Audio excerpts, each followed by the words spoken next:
Because my case was a passport case, they destroyed my passport and got rid of all evidence anyway. So I couldn't even fight my case anyways, if I wanted to.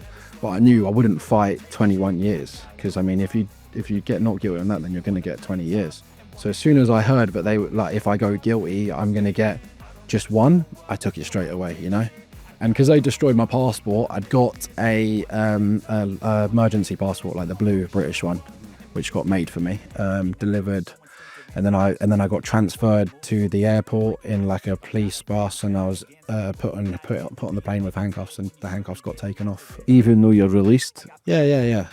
It's like pretty heavy, and I had my dad with me as well. My dad come and pick me up. So what were you? I'll have to show you some pictures because they shave your head and everything. I've come out like I've got a ball. Yeah, send me them. We can put some photos up. Yeah. So you got out. You're thinking, yeah, because it might not sound a lot to people. 14 months, but it's a fucking hell of a lot if you're stuck in a dungeon with 120 people, having to look over your shoulder 24/7. I'd imagine you would never have switched off. I'd imagine you'd been off sort of autopilot. You're not a couple hours here, 5 minutes sleep here, 10 here. When you get into a deep sleep, any sort of movement, you're up. Yeah. I'd imagine it would fuck with your whole system. I'd imagine you'd still be a bit fucked up now.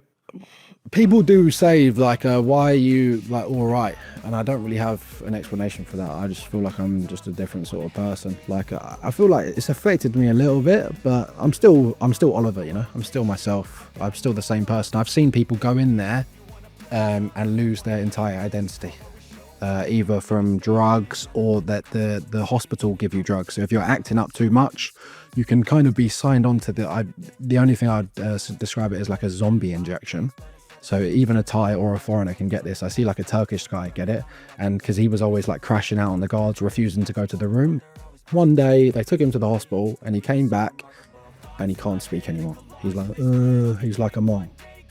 Like, I don't know what they do with them. They literally sedate you with this drug, keep you on this medication. So if you're acting up, you're just like a zombie then.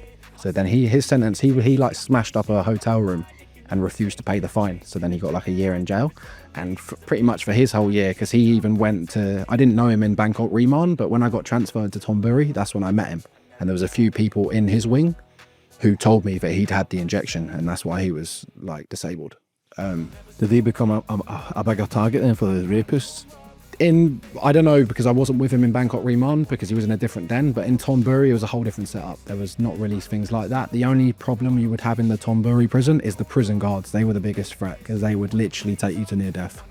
Like I'd seen them batter, like really, really batter. They got these huge wooden sticks. You'd have to bend over and get like crushed on the back. Like he's breaking these little Thai kids' backs all the time.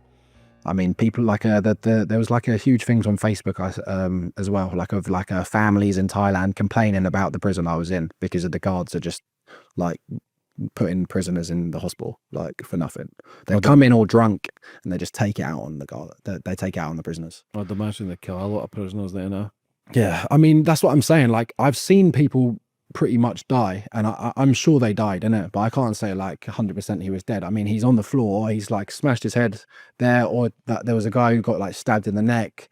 Loads of people have been stabbed, blood everywhere, but then they get taken out very quickly. So I don't know if but then they never come back. So yeah, maybe.